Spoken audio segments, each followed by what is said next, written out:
안녕하세요. 오늘도 사연살롱을 찾아주셔서 감사합니다. 저는 딸아이를 혼자 키우고 있는 돌싱 직장맘입니다. 결혼 생활은 11년 정도 했었는데 10년 넘게 같이 살았던 남편이 저랑 딸보다 자기 동생이 더 안쓰럽고 소중하다고 해서 미련 없이 갈라섰어요.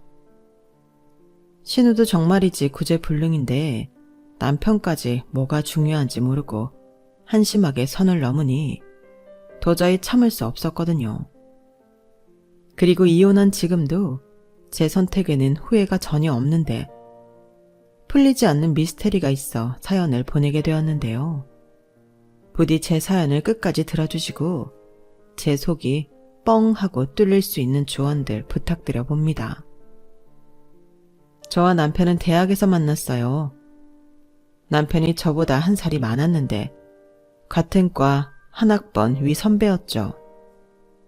그리고 저는 술을 잘 못 마시는데요. 그에 반면 남편은 그 어린 20대 초반부터 주량이 남달랐었죠. 나중에 알고 보니 집안 전체가 술이라면 둘째라면 서러운 그런 집구석이더라고요. 그에 반면 저희 집은 아빠는 술을 한 잔도 못 드시고 엄마는 소주는 전혀 못 드시지만 맥주나 와인 정도는 드실 수 있었는데 그것도 한 잔이면 얼굴이 불타올라 당신이 창피하다면서 술을 잘 안 드십니다. 그러니 그런 집에서 나고 자란 저와 제 동생은 당연히 술에 취약한 몸이었고 그런 제가 대학에 들어가 신입생 생활을 하려니 여간 쉬운 일이 아니었는데요. 결국 저는 신입생 환영회에 막걸리 한 사발을 억지로 마시고 기절하는 초유의 사태가 일어났어요. 그 덕에 저는 학교에서 유명인사가 되었고 기절한 저를 책임지던 한 학번 위 남편은 저를 업고 병원으로 뛰고 또 저를 데리고 집에 데려다주는 등 고생을 했는데 그렇게 어이없게 눈이 맞아버렸어요. 이런 말 창피하지만 저는 그동안 공부한다고 남자친구를 한 번도 사귀어보지 못했거든요.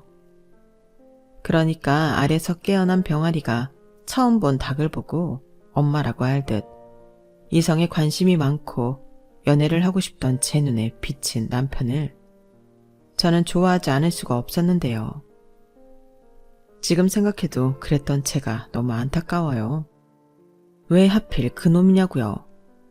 그리고 좋아하는 마음이 생긴 이후로는 그놈의 모든 단점도 장점처럼 마법에 걸리고 말았는데 심지어 술을 잘 먹는 것도 멋있어 보였어요. 하지만 다행히 연애 반년 만에 그런 말도 안 되는 콩깍지는 벗겨졌는데 다른 연인처럼 만나고 헤어지는 걸 반복하며 긴 연애를 이어갔죠. 심지어 저는 남편이 군복무를 마치고 돌아오는 기간에도 남편과 만나고 있었어요. 그리고 제가 먼저 취업에 성공해 회사를 다니기 시작했고 남편 역시 1년 뒤 저랑 다른 회사에 취직해 사회인이 되었는데 그때부터 본격적으로 술과의 전쟁이 시작되었어요. 이 인간이 술만 마시면 연락이 되지 않더라고요. 그 덕에 저 혼자 참 마음고생도 여러 번 했는데 그때 그놈과 끝을 냈어야 했거늘 그러지 못해 그 죗값을 아주 톡톡히 치렀죠. 그때 분명히 그런 생각을 했었거든요. 저런 놈과 결혼하면 저 술 때문에 내가 내 명에 못 살지. 결혼은 절대 아니야. 라고 생각하며 몇 번이고 남편과 헤어질 생각을 했는데 그놈의 정이 뭔지 결국 남편과 헤어지지 못하고 결혼까지 하게 되었어요. 헤어지기로 마음을 먹으면 희한하게 아쉬운 미련 같은 것이 남았거든요. 그리고 같이 지내온 시간이 긴 만큼 빌어먹을 추억도 많았는데 그런 기억들 때문에 그놈과 헤어지지 못했던 거죠. 오죽하면 주변 친구와 선배들이 니들은 이미 정신적으로 부부 같은 사이야. 그러지 말고 인정하고 이참에 결혼을 해. 라고 했는데 어느 순간부터 저도 결혼을 하면 그 상대는 남편일 거라고 생각하게 됐어요. 그러면서 남편도 저랑 같은 생각이라며 결혼 이야기를 자연스럽게 나누게 되었고 그땐 그게 무슨 설레고 좋은 일이라고. 저희 두 사람은 연애 6년 만에 결혼하게 되었죠. 그때 남편과 똑같은 시댁 식구들 셋을 패키지로 받게 되었어요. 그게 저에겐 판도라의 상자 같은 거였어요. 절대 열어보면 안 되는데 그걸 굳이 열어서 그 더러운 꼴을 다 봤거든요. 정말이지 할 수만 있다면 당장 꽁꽁 싸매서 어디 아무도 모르는 곳에 던져버리고 싶었는데 제 손에 더러운 거 안 묻히겠다고 피한 것이 천치에 한이 되었어요. 일단 시댁 식구들을 다 모아놓고 보니 그나마 제 남편이 제일 정상적이었거든요. 그래서 가급적이면 비정상적인 다른 식구들과는 멀리 하고 싶었고, 그러면 그럴수록 식구들은 제가 자기들을 싫어한다며 어떻게 해서든 저랑 술을 마시면서 친해지고 싶어 했는데요. 아, 여기서 한 가지 의문이 있는데 술을 좋아하는 사람들은 왜 술만 마시면 다 친해질 수 있다고 생각하는 걸까요?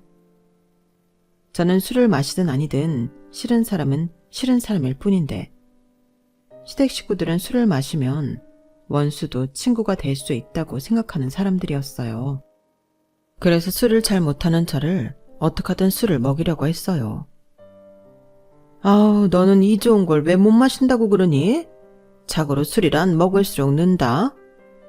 어머니, 저는 술을 마시면 얼굴도 빨개지고 심장도 너무 빨리 뛰어서요. 그게 알코올을 분해하는 효소가 없는 사람들이 그렇다고 하는데. 어머, 누가 그런 말도 안 되는 소리를 했어. 술은 음식이야. 네가 마실 수 있다고 생각하면 마실 수 있고 또 자주 마시다 보면 느는 건데 괜히 네가 그런 생각으로 술은 안 마시려고 하니 몸도 그러는 것 같은 거지. 다 기분 탓이야. 나도 이 집에 시집 오기 전에는 술 한 모금도 못 마셨다? 네? 설마요. 설마는? 안 그래요, 여보? 네 시아버지한테 물어봐. 그래, 그건 네 시어머니 말이 맞다. 애들 외가가 좀 엄해서 여자들은 술을 못 마시게 했지. 근데 막상 마셔보니 말술이었어. 나랑 결혼하고 그걸 발견한 거지. 대박이지 않냐? 어머 여보, 새 식구 앞에서 그렇게 말하면 어떡해요? 얘가 날 뭘로 알겠어요? 뭘로 알긴 술 잘 마시는 시어머니로 알겠지. 난 강요하는 타입은 아니지만 이왕이면 며느리도 술을 잘 마셔서 같이 즐길 수 있었으면 좋겠다. 같이 마시고 어울리면 좋잖아. 금방 친해지고. 아버지, 그리고 엄마, 그만두래. 지영이가 싫다고 하잖아. 난 술 못 마시는 여자가 좋아. 그래서 지영이랑 결혼한 건데 왜 자꾸 지영이한테 술을 권해. 술 주지 마. 오빠, 너 진짜 웃긴다. 언제는 술 못 마시는 여자는 재미없다며. 순뻥쟁이, 위선자. 그래, 실컷 욕해라. 너 같은 여자랑 결혼할까봐 너랑 반대인 지영이를 만났는데 네가 어쩔 건데?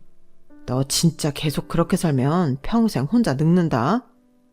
뭐야? 오빠 너 무서운 소리 할래? 내가 왜 혼자 늙어? 이렇게 인물이 출중한데. 나는 젊어서는 끝장나게 화려하게 놀다가 나이 40 되면 돈 많은 늙은 남자한테 평생 예쁨 받으면서 그 남자 돈으로 호의호식하면서 살 거야. 여러분, 저희 신우이의 정신 상태를 어떻게 생각하시나요? 저는 저게 농담인 줄 알았어요. 하지만 제가 결혼하고 쭉 겪어본 신우는 정말 저런 사람이더라고요. 백조인 주제에 갖고 싶은 것도 많고 하고 싶은 것도 많아서 부모 등에 빨대를 꽂고 등골을 쭉쭉 빨아먹었는데 거기에 잊을만 하면 술 먹고 사고 쳐서 깽값 물어주게 만드는 그런 골치덩어리였죠. 그리고 저 골치덩어리가 돌고 돌아 제 몫이 될 줄은 그때는 꿈에도 몰랐는데요. 애당초 시부모님부터가 문제긴 했어요. 저희 시부모님은 술을 먹고 치는 사고는 어쩔 수 없는 자연재해 같은 걸로 생각하셨거든요. 그러니까 한마디로 술 먹고 하는 행동은 모든 용납이 되는 그런 사람들이었는데 그러니 시댁은 술 때문에 사건 사고가 끊이지 않았어요. 우선 시아버님으로 말하자면 술 먹고 취해서 길바닥에 주무시다 위험했던 적도 많았는데 경찰들이 친히 집까지 데려다 서비스를 매번 받으시니 동네에서 유명하지 않을 수가 없었고 거기에 시어머니 역시 만만찮은 사람이었는데 시집 오기 전에는 술 한 모금도 못 드셨다는 분이 그렇게 술만 드셨다고 하면 노래방을 가셔서는 그렇게 젊은 남자들을 꼬시려 했다는군요. 그래서 그 일로 시아버님과 이혼 직전까지 가는 등 크고 작은 일이 참 여러 번 있었는데 저희 친정에서는 하나라도 일어나기 힘든 일이 이 집 구석엔 심심찮게 왕왕 터져 현기증이 날 지경이었어요. 그리고 제가 제일 혐오하고 싫어하는 신우는 부모님의 나쁜 점을 골고루 닮은 졸작 중에 졸작이었는데요. 거기에 한술 더 떠서 술만 취하면 객기가 발동하는 건지 남녀노소를 가리지 않고 시비를 걸었어요. 그러니 남자를 만났다고 해도 그 남자가 일주일도 되지 않아 도망을 갔는데 당연하죠. 어떤 제정신인 남자가 그 꼴을 보겠어요. 물론 그것까지 사랑해줄 수 있는 찐사랑을 만났다면 다행인데 애석하게도 신우한테 그런 복은 없었거든요. 그래도 신우가 자기 입으로 떠드는 만큼 생긴 건 참 예쁘장하게 생겼는데 그래서 얼굴 보고 접근했던 남자들이 꽤 있었어요. 하지만 홀딱 깨는 신우의 주사에 다들 약속이라도 한 듯 기겁을 하며 주랭랑을 쳤는데 그렇다 보니 신우는 30을 훌쩍 넘기고도 시집은커녕 제대로 된 연애도 하지 못했죠. 거기에 직업도 없는 백조 신세였으니 시부모님, 특히 시어머니의 걱정이 많으셨어요. 그래서 당신의 인맥을 총동원해 어렵사리 신우를 취직시킨 적도 2번 있었다고 들었는데 그때도 그놈의 술 때문에 제대로 다닌 적이 없다고 하더라고요. 그럼 그 문제의 술을 끊어야 할 텐데 술을 너무 사랑하는 신우와 술에 관대한 시부모님은 그럴 마음이 없었고 시어머니는 당신 잘못은 이해하지 못한 채 그저 자기 마음처럼 되지 않는 신우를 애물단지 취급을 하더군요. 오죽하면 시어머니가 저에게 당신의 소원은 통일이 아니고 자기 딸이 시집을 가서 당신 집에서 나가는 거라고 하셨는데 끝내 그 소원을 이루지는 못하셨어요. 시어머니가 57세 나이로 위암 판정을 받고 5개월 만에 돌아가셨거든요. 그리고 암의 원인 역시 술을 빼놓을 수 없었는데요. 그래서인지 술 좋아하는 다른 가족들이 충격을 많이 받은 듯 했어요. 특히 시아버님이 그러셨는데 시어머니의 장례가 끝난 날 당신은 술을 끊겠다는 걸 가족들 앞에서 파격적인 선언을 하시더라고요. 하지만 그 선언도 3일을 넘기지 못했는데 당시도 민망하셨는지 서서히 줄여나가겠다고 말을 바꾸셨는데 솔직히 그건 저에게 별로 중요한 일이 아니라 별 감흥이 없었는데 문제는 그 이후였어요. 시아버님이 다 큰 딸과 단둘이 사는 게 힘드셨는지 큰아버님이 계신 고향으로 내려가겠다고 하셨는데요. 그럼 자기 손으로 하나도 할 줄 아는 게 없는 신우는 어떻게 하라는 건지 골치가 아팠어요. 그런데 시아버님은 마치 그건 내 문제가 아니라는 듯 5년 후엔 남은 여생은 고향 땅에서 편하게 보내시겠다며 은퇴 준비와 주변 정리를 하겠다고 하셨는데 펄쩍 뛰기는 신우 역시 마찬가지였죠. 자기는 어떡하냐고 방방 뛰더라고요. 아빠는 어쩐 사람이 그렇게 무책임해? 그런 일이 있으면 나랑 상의를 해야지. 5년 금방인데. 그럼 나는 어디서 살아? 오빠네 가서 살라고? 네? 아가씨, 그건 아니죠. 저희 집이 넓지도 않고 방도 2개뿐인데 어디서 생활하시게요? 누가 거기로 간대요? 말이 그렇다는 거죠. 나도 거기 가기 싫어요. 애 있는 집은 딱 질색이란 말이에요. 소정이 걔는 아무리 조카라서 예쁘게 봐주려고 해도 찡찡거리고 시끄럽고 진짜 별로거든요. 신우는 제 딸이 유난스러워서 싫다며 자기도 우리 집에 오기 싫으니 나대지 말고 가만히 있으라는 듯 저에게 눈까지 흘기며 말했어요. 물론 저도 그 순간에 너무 놀라고 당황스러워서 신우한테 그렇게 말했는데 저런 말까지 들으니 기분이 나쁘더라고요. 그리고 시아버님은 한심하다는 듯 당신 딸을 보더니 내가 아무렴 네 생각도 안 하고 결정했을까봐 그때 가서 돈 2천 해줄 테니까 너도 너 살 집 구해. 그 전이라도 살 길 찾아서 나가면 좋고 그래도 2천만 원은 자립자금으로 줄 테니까 솔직히 전세는 어려워도 월세 보증금은 되잖아? 뭐? 꼴랑 2천만 원? 그럼 매달 월세는 아빠가 내줄 거야? 그야 그건 네가 해결해야지. 언제까지 부모 피 빨아먹고 살 건데. 이봐봐. 내가 그래서 아빠한테 무책임하다고 하는 거야. 낳았으면 끝까지 책임을 져야지. 그러면 적어도 걱정은 하지 않게 전세 정도는 얻어주고 가든가. 전세 같은 소리 하네. 시끄러워. 나 먹고 살 것도 없어. 그때는 나도 백수야. 솔직히 이 나이 먹도록 편하게 놀고 먹게 해줬으면 나도 할 만큼 했지 않냐? 그래, 마을 나온 김에 얘기 좀 하자. 툭 까놓고 다 큰 니들이 이제 내 용돈이랑 생활비 정도는 해결해 줘야 하는 거 아니냐고. 지금이야 나도 벌지만 5년 뒤엔 벌이도 없는데 그래도 나는 니들한테 부담 주지 않을 거란 말이지. 내 집 팔아서 알아서 시골 내려가 살겠다는데 니들 입장에서는 고마운 일이지. 그리고 특히 은진이 너는 양심 좀 가져. 이러다가는 아빠도 네 엄마처럼 내 명대로 못 살고 병나서 죽는 걸 보고 싶어? 아빠는 왜 말을 그렇게 해? 그리고 나 아직 엄마 보내고 심적으로 힘들어. 그런데 나더러 혼자 알아서 살라고? 누가 지금 당장 그러래. 5년 있다가 한다고. 그니까 너도 준비를 해, 이 기집애야. 네 엄마를 생각해서라도 이젠 정신 좀 차리라고. 진짜 너무해. 친아빠 맞아? 오빠 너는 왜 가만히 있어? 무슨 말이라도 해봐. 이러다 진짜 아빠가 집 팔고 시골 가면 어쩌려고 그래? 장가 갔으니 뭐 이젠 관심 없다 이거야? 누가 그렇대? 그리고 너 꼬박꼬박 오빠한테 너라고 할래? 아빠가 이미 저렇게 결정했는데 내가 거기에 대고 뭐라고 해? 이미 다 끝난 얘기야. 아빠도 많이 생각하고 내린 결정이겠지. 들어보니 틀린 말도 없잖아.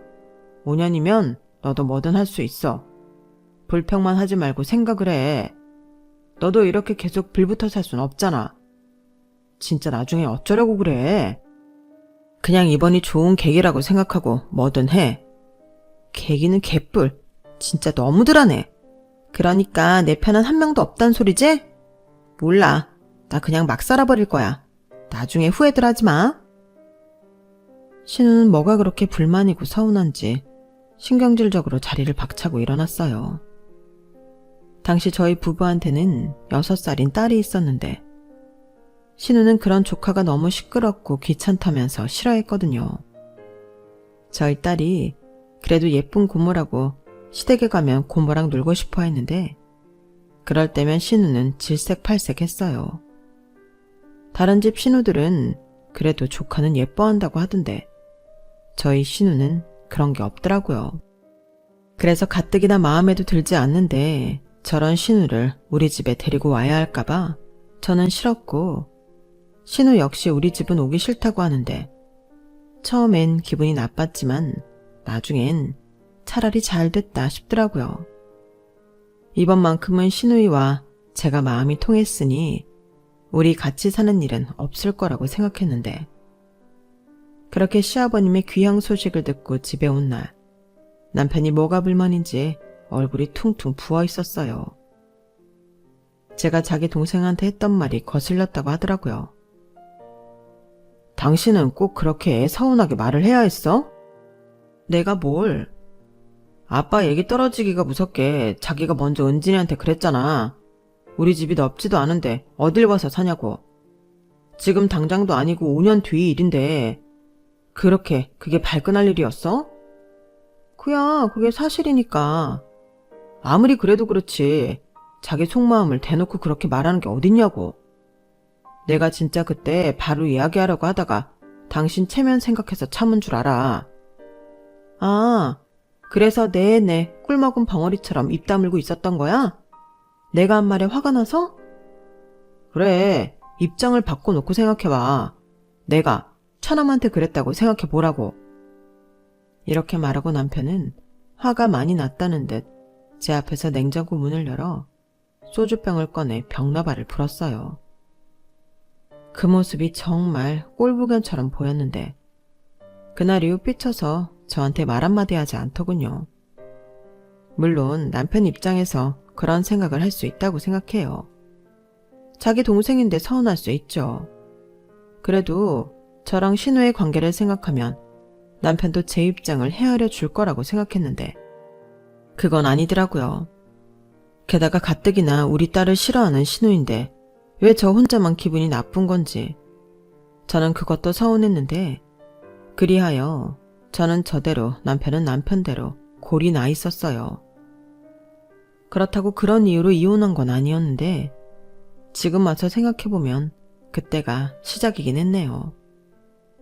어찌 보면 사건의 복선과도 같은 힌트였는데 제가 남편을 너무 믿었나 봅니다. 오빠라서 그럴 수는 있지만 그래도 결정적인 순간에는 저와 우리 아이 편이라고 생각했거든요. 하지만 남편은 그렇지 않았어요. 결혼 전에는 소 닭 보듯 하던 여동생이었는데 피는 물보다 진하다고 부모 없이 혼자가 될 자기 동생을 꽤나 신경을 썼어요. 저 몰래 용돈도 챙겨주고 먹고 싶다는 것도 따로 만나 사주고 어떤 날은 저 몰래 카드값을 갚아주다 걸렸는데 제가 남편 명의로 붓고 있던 적금을 깼더라고요. 그땐 저도 너무 화가 나서 딸아이 데리고 친정에 가 있었어요. 못 살겠다고 이혼하겠다고 했죠. 그러자 남편은 친정에 와서 그 신용카드가 신우 명의의 카드가 아닌 타인 명의의 카드라 안 갚아줄 수 없었다고 저에게 빌면서 말했는데요. 그때도 정작 사고친 신우는 저에게 미안하다는 말 한마디가 없었어요. 그러다 시아버님이 말씀하신 5년이 지났고 안 팔릴 줄 알았던 집이 팔렸는데요. 저는 그전에 아무 말씀도 없으셔서 생각이 바뀌신 줄 알았어요.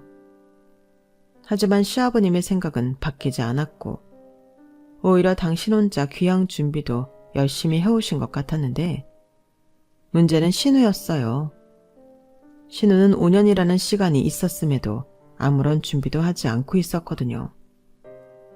그런데 막상 진짜 집이 팔리고 시아버님이 돈 2천만 원을 현금으로 주자 어쩐지 목돈에 신이 난 듯 보였는데 그렇게 시아버님은 아무 미련도 없다는 듯 집한 돈과 당신 퇴직금을 가지고 고향으로 가버리셨어요. 그리고 새 주인의 배려로 신우는 3개월 정도 살던 집에서 지내면서 집을 구할 수 있는 시간이 주어졌는데 그때 남편과 저도 이 집 저 집 보며 신우 집 얻는 것에 신경을 쓰게 되었죠. 그래도 내 집에 오는 게 아니니 저는 최대한 멀리 떨어진 동네에 신우 집을 구하고 싶었어요. 하지만 정작 자기 살 곳인데 신우는 아무 생각이 없어 보였고 오히려 목돈 생겼다고 정신이 딴 데 팔려 있었는데 저는 그게 너무 불안했죠. 지 좋아하는 술이나 먹고 다 탕진해버릴 것 같아서 불안했거든요. 그래서 남편한테 말해서 그 돈을 받아 우리가 적당한 월세를 얻어주자고 했는데 신우가 마치 자기 돈을 우리가 뺏어가는 듯 난리를 치더군요. 그러면서 자기 살 집은 자기가 알아서 할 테니 저희더러 신경을 끄라고 했는데 처음부터 끝까지 마음에 드는 구석이라고는 하나도 없는 신우였어요. 그때 남편도 기분이 상했는지 그럼 네가 알아서 하고 나중엔 딴소리 하지 말으라고 으름장을 놨는데 그때는 신우도 뭘 믿고 그러는지 모르지만 눈 하나 깜짝하지 않더군요. 그렇게 시간이 2달 정도 지났어요. 그러자 남편한테 정말 청청병역 같은 말을 들었는데요. 신우가 그 2천만 원을 홀랑 다 써버렸답니다. 갖고 싶던 명품 가방이라 옷도 사고 친구들이랑 술 마시고 놀다 이번에 만나고 있는 남자친구랑 해외여행도 다녀왔다고 하는데 진짜 어이가 없었어요. 그 돈이 자기 살집 구하라고 준 돈인데 어떻게 그 돈을 다 써버릴 수 있죠? 그리고 이제 한 달 뒤면 집을 나와야 하니 발등에 불이 떨어진 건데 그래서 이번에도 지 오빠한테 SOS를 쳤더라고요. 그리고 남편은 제 눈치를 살살 보면서 어쩔 수 없잖아. 다 큰 기집애를 길거리에 혼자 나앉게 할 수도 없고 그냥 돈 벌어서 나갈 때까지 우리 집에 있으라고 하자. 라고 했는데 그때 제 이성의 끈이 뚝 끊어져 버렸어요. 자기는 자기 동생을 그렇게 몰라? 자기 부모가 집 구하라고 준 돈을 까먹은 인간이야. 그런데 우리 집에서 돈을 벌어서 나간다고? 그게 가능한 말이야? 그럼 어쩌냐, 상황이 이런데. 너는 내 동생이 어떻게 되든 모른 척하고 싶은 거지? 아니, 어떻게 사람이 그래? 아무리 내 동생이 싫어도 그렇지, 이건 인간적인 도리잖아. 도리? 그럼 집 구할 보증금으로 명품 사고 자기 유흥부료 다 날린 당신 동생은 괜찮고 내가 이상해? 그 명품 뭔지 모르겠지만 그거 되팔라 그래. 그럼 몇 달은 고시원 생활은 할 수 있겠지. 언제까지 저렇게 다 받아주고 살 건데? 우리가 자기 동생 때문에 피해를 봐야 정신 차릴 거야? 만나는 남자도 있다며 그 남자한테 말해보라고 해. 너 말 그렇게 함부로 할래? 그 남자를 어떻게 믿고 그래. 그리고 피해를 보긴 뭘 봐? 나는 나랑 같이 사는 여자가 이렇게 매몰찰 줄은 정말 몰랐다. 정 떨어져. 뭐? 정이 떨어져? 말 가려서 해. 아무리 부부살에도 할 말 못할 말 있는 거야. 그리고 당신 말대로 아가씨를 데리고 있다 치자. 그럼 아가씨는 방도 없는데 어디서 지내라고 할 건데? 거실에서? 무슨 거실이야. 소정이 우리가 데리고 있고 소정이 방 줘야지. 뭐? 소정이 이제 11살이야. 지금 자기 방이라고 쓰던 방을 고모한테 주고 엄마 아빠랑 지내라고? 그걸 애가 받아들일 것 같아? 받아들일 게 뭐가 있어. 어른이 그러라고 하면 그러는 거지. 그게 싫으면 지 고모랑 같이 방을 쓰던가. 우리가 은진이랑 방을 쓸 순 없잖아. 진짜 웃긴다. 왜? 내가 소정이랑 방 쓸 테니까 남매끼리 사이좋게 쓰지. 됐다. 나는 절대 아가씨랑 같이 못 사니까 그런 줄 알아. 이게 방만 준다고 끝인 줄 알아? 내가 아가씨 밥이며 빨래며 다 해줘야 하는 거야. 난 절대 그렇게는 못 살아. 또 시작이다. 아직 일어나지도 않은 일 가지고 내 동생 비난하지 마. 내 동생도 그 정도는 염치가 있는 애야. 저는 남편의 말에 콧방귀를 꼈어요. 제가 지금까지 지켜본 신우는 절대 그런 염치라는 걸 아는 인간이 아니었거든요. 그리고 저는 남편도 그걸 모르지 않을 거라고 확신하는데 저렇게 말하는 남편한테도 오만정이 떨어졌어요. 그렇게 저희 부부는 신우 때문에 감정 싸움을 하게 되었고 나중에 남편이 저한테 제가 어느 순간부터 자기 동생뿐만 아니라 자기 집을 무시했다며 기분 나빴다고 얘기했고 저는 맹세코 그런 적이 없었기에 그게 무슨 개똥 같은 소리냐고 맞섰는데 그렇게 싸움이 커졌어요. 솔직히 아이가 다 듣고 있는데 남편과 이렇게 싸우는 게 신경이 많이 쓰였지만 그때는 저도 감정 조절을 잘 하지 못해서 제어가 되지 않았죠. 그리고 예전 같으면 먼저 합리적으로 화해하고 조율하자고 하던 남편은 그때는 달랐는데요. 자기는 잘못이 없고 제가 자기 동생을 싫어해서 이기적으로 군다며 맹비난을 하기 시작했어요. 그리고 그 정도가 점점 심해졌는데 그래도 자기 뜻대로 되지 않자 매일 밖에서 술을 마시고 말도 없이 외박을 하는가 하면 집에 돌아올 때는 네 발로 기어오는 등 제가 싫어하는 행동만 골라서 했는데 나중엔 취중진담이라고 자기는 미우나 고우나 저랑 딸아이보다 자기 동생이 더 소중하다고 울먹이면서 말하더군요. 그 모습을 보고 기가 막혔어요. 그리고 어찌나 꼴보기 싫은지 내가 저런 남자를 사랑해서 결혼하고 또 아이까지 낳고 10년 넘게 살았다는 게 수치스러웠어요. 그냥 그 순간에 속고 살았다는 생각밖에는 들지 않더라고요. 게다가 자기 처자식보다 동생이 더 소중하다는 말이 자기 자식 낳고 키우고 있는 와이프한테 할 소립니까? 물론 속으로는 그렇게 생각할 수도 있겠죠. 하나밖에 없는 동생이니까요. 하지만 자식보다 자기 동생이 더 중요하다는, 그렇게 대놓고 말하는 남편에게 저는 실망했고, 그 말에 상처 입은 저는 아이를 데리고 친정으로 들어갔는데요. 며칠이 지나도 남편은 빌러오르지 않았어요. 빈다고 용서할 생각도 없었지만 남편이 사과도 하지 않는다는 것이 저에겐 점점 더 큰 상처로 다가오더라고요. 10년이면 강산도 변할 만큼 오랜 시간인데 그런 긴 시간을 한 입을 덮고 우리 집 가장이라고 생각하던 남자가 우릴 그 정도밖에 생각하지 않았다는 게 용납되지 않았어요. 그럼 우리 사이에 태어난 딸아이는 뭐가 되냐고요. 그래서 저는 이혼하기로 결심을 했고 친정 부모님에게 말씀을 드렸는데 처음엔 신우 때문에 그런 거면 다시 생각해 보라시며 당신들 노후 자금이라도 보증금으로 빌려주시겠다고 하는데 왜 저희 부모님이 문제의 신우 때문에 노후 자금까지 손을 대야 하는 건지 화가 났어요. 그리고 이런 과정에서 저희 딸은 엄마, 그냥 아빠랑 이혼해. 나는 아빠가 매일 술 마시고 소리 지르는 것도 싫고 엄마가 이렇게 힘든 것도 싫어.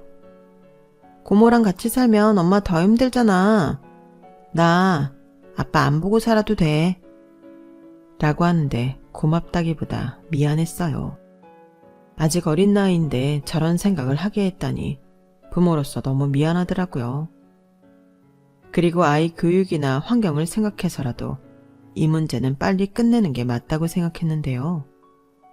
제가 남편한테 이혼 통보를 하자 남편은 처음에 자기가 왜 이혼하냐고 큰 소리를 내더니 이윽고 그러자고 하더군요. 그래, 나도 너 같은 매몰찬 여자랑은 더는 살기 싫다. 아주 걸핏하면 친정 가는데 나는 뭐 그럴 때마다 빌러갈 줄 알았어? 그러니까 나를 무시하고 내 가족을 무시했지. 야, 됐다. 이혼해. 근데 이혼 사연은 없어. 내가 뭐 바람을 피웠냐, 도박을 했냐? 그러니까 위자료는 꿈도 꾸지 말고 우리 사는 집 팔아서 반 나누자. 차라리 잘 됐어. 그 돈으로 은진이랑 둘이 살 집 구하면 되겠다. 어차피 지금 너 나가고 소정이 들어와 살고 있거든요. 뭐? 아직 이혼도 안 했는데 아가씨가 들어와 산다고? 아, 그래서 더 버텼구나. 자기 동생 데리고 왔으니까 버티다 내가 들어오면 그땐 어쩔 수 없이 살자고. 그래, 말했잖아. 어쩔 수 없다고. 그럼 오갈 데 없는 애를 버려? 나는 아무리 그래도 내 동생 그렇게는 못 둬. 아이고, 남매가 이렇게 우애가 좋은지 그동안 몰랐네. 그래, 알았어. 대신 소정이는 우리 아이니까 아빠라서 책임은 져. 매달 양육비는 보내라고. 내가 왜 그 소리 안 하나 했다. 그래, 매달 50만 원 보내면 되지. 나만 부모 노릇하는 거 아니잖아. 엄마도 양육비를 부담해야지. 그럼 이렇게 쭉 내면 되는 거지? 남편은 마치 홀가분하다는 듯 그렇게 말했어요. 그리고 집을 내놨는데 워낙에 9억이고 작은 평수 빌라라 높은 가격으로 팔지 못했지만 그래도 대출 없이 산 거라 각각 6천만 원 정도는 나눴어요. 금액으로 보면 그리 큰 금액은 아니었지만 돈을 떠나서 저는 자신 있었거든요. 제가 돈을 안 버는 것도 아니고 제가 벌어 딸아이 정도는 얼마든지 키울 수 있다고 생각했는데 저는 진작부터 큰 집으로 이사를 가고 싶어 모으고 있던 돈이 있었거든요. 그리고 남편은 워낙 술 좋아하고 카드도 쉽게 써서 어지간하면 남편 앞으로 집 말고는 아무것도 해놓은 것이 없었는데 그래서 실질적인 돈은 제가 더 많았죠. 하지만 그건 남편은 모르고 있었어요. 그래서 저야말로 홀가분해져서 제가 가진 돈을 보태 대출을 끼고 20평대 소형 아파트를 구입했는데 딸애가 좋아했어요. 먼저 살던 곳보다 동네도 좋고 집도 좋다며 신나했는데 다행이라고 생각했죠. 거기에 친정 부모님이 이혼한 딸 걱정이 많으셔서 이것저것 도움을 많이 주셨는데 제가 결혼할 때 집이 많이 힘들어서 도움을 거의 주지 못하셨거든요. 그래서 그걸 늘 미안하게 생각하셨는지 뭐든 도와주겠노라 하시며 가구며 가전이며 냉장고 속까지 꽉꽉 채워주셨는데 무엇보다 친정 엄마가 저랑 제 딸에게 신경을 많이 써주셨어요. 손이 많이 가는 그런 나이는 아니지만 그래도 제가 직장 생활을 하니 제가 마음 편하게 일할 수 있게 배려를 많이 해주셨죠. 그리고 남편 역시 그래도 성실하게 매달 양육비를 보내왔는데 그 이상은 관심도 없었어요. 내가 어떻게 살든 그쪽이 어떻게 살든 전혀 궁금하지 않았는데 그러던 중 잘 들어오던 양육비가 밀리기 시작하더군요. 진짜 연락하기 싫었는데 5개월이 넘어가니 이 인간이 양육비를 안 주려고 무슨 수작을 부리나 싶어 연락을 했어요. 그러자 남편은 자기 동생 때문에 빚더미에 올랐다며 양육비는커녕 자기까지 길거리에 나앉게 되었다고 했는데 기가 막혔어요. 글쎄 자기 오빠 신용카드와 신분증 거기에 도장까지 훔쳐 오빠를 상거지로 만들었는데 결국 그 빚 갚느라 저랑 나눴던 돈도 다 써버렸다고 하더라고요. 그래서 자기는 고시원에서 지내고 있고 아직도 다 갚지 못한 돈 때문에 아이 양육비를 보내지 못했다며 이제 와서 미안하다고 하는데 진짜 황당했어요. 심지어 문제를 일으킨 신우는 오빠 볼 면목이 없다면서 편지 한 통 남기고 도망갔다는데 면목이 없는 게 아니라 더는 뽑아먹을 게 없다는 표현이 맞을 거예요. 그래도 그렇지 자기가 싼 똥은 어쩌라고. 그렇게 자기만 홀랑 날라버리는 건지 남편이 불쌍했죠. 하지만 저는 예전부터 신우라면 충분히 그럴 수 있는 인간이라고 생각했어요.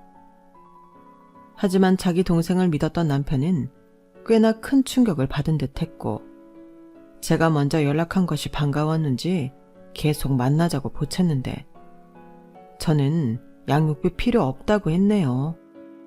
괜히 이렇게 다시 남편과 엮이느니 그깟 양육비 안 받겠다 싶었죠. 사실 남편과 헤어지고 전엔 이래저래 좋은 소식이 많았거든요.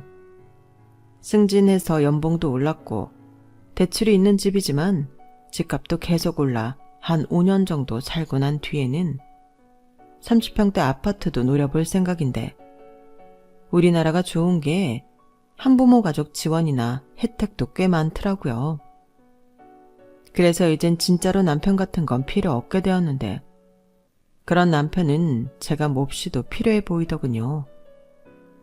우선은 술 좋아하는 그 인간이 돈 관리를 못한다는 것도 문제였을 거예요.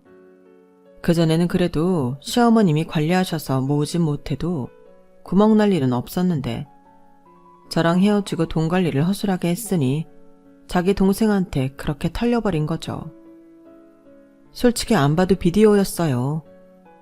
그렇다고 아직 연금 생활도 못하시는 시아버님에게 손을 내밀 수도 없을 테니 그냥 자기가 벌어서 동생이 싼 똥을 치울 수밖에 없을 텐데 이제 와서 그걸 같이 할 마음이 제가 있겠어요? 그래서 냉큼 양육비 안 줘도 되니 화이팅 하라고 했습니다. 처자식보다 중요한 동생이 친 사고이니 오빠가 기꺼이 해결해야 하잖아요. 대신 나는 딸아이 잘 키워서 보란듯이 잘 살겠다고 했는데 남편이 아무 말도 하지 못했어요. 저는 남편이 제 딸과 아파트에 사는 걸 모를 줄 알았는데 어떻게 알았는지 알고 있더라고요. 그래서 내심 동정심을 유발해 제 아파트에 들어와 살려고 했는 모양인데 어림도 없죠. 제가 그걸 왜 용납하나요? 그렇게 철벽을 치니 남편도 자존심에 포기하는 눈치였고 그렇게 저랑 남편은 완전히 쫑이 났어요. 남편은 뒤늦게 자기 결정을 후회한다고 했는데 그 말도 듣기 싫더라고요. 남편 말이 헤어지고 나니 자기 가족은 동생이 아니라 정말 저랑 딸아이였다는 걸 알게 되었다나요? 하지만 저는 아직도 의문입니다. 저도 동생이 있지만 언제나 남편과 아이가 우선이었거든요.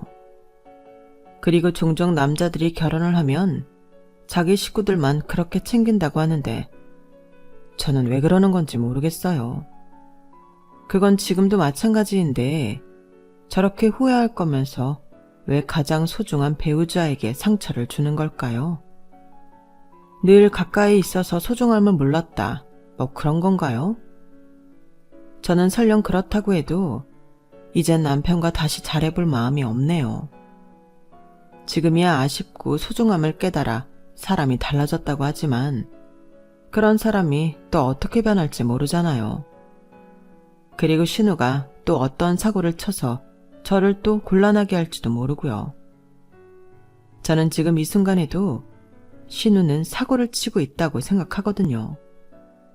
그 사고를 그만 치려면 어쩌면 옛날 신우 말처럼 나이 많고 돈 많은 늙은 남자를 만나 그 남자가 모든 걸 돈으로 커버해줘야 가능하다고 생각하는데 그 늙은 남자는 무슨 죄예요?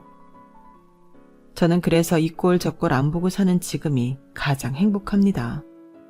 무엇보다 딸아이가 둘이 사는 지금의 환경에 만족하는 것 같아 제일 뿌듯하거든요.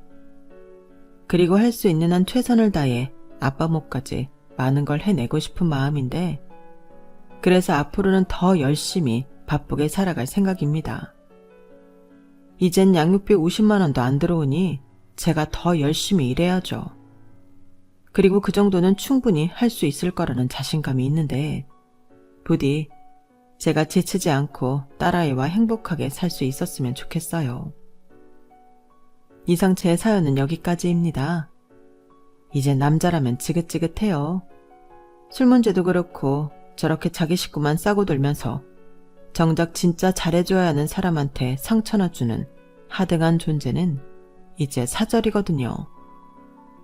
그나저나 저도 딸아이를 키우는데 정말이지 제 딸아이는 자기 아빠 같은 사람을 만나지 않았으면 합니다. 술 못 마시는 외동이면 괜찮을까요? 농담이고요. 하도 남편한테 대어서 그런지 그런 남자랑 반대인 사람을 생각해 봤어요. 부디 우리 딸은 엄마랑 다르게 사람 보는 눈이 뛰어나길 바랄 뿐입니다. 그럼 지금까지 제 사연 들어주셔서 대단히 감사드리고요. 늘 건강 잘 챙기시고 좋은 일만 가득하시길 바라겠습니다. 안녕히 계세요. 여러분, 사연 댓글에 응원과 현명한 조언 부탁드려요. 좋아요와 구독은 저에게 큰 힘이 됩니다. 오늘도 좋은 일 가득하세요.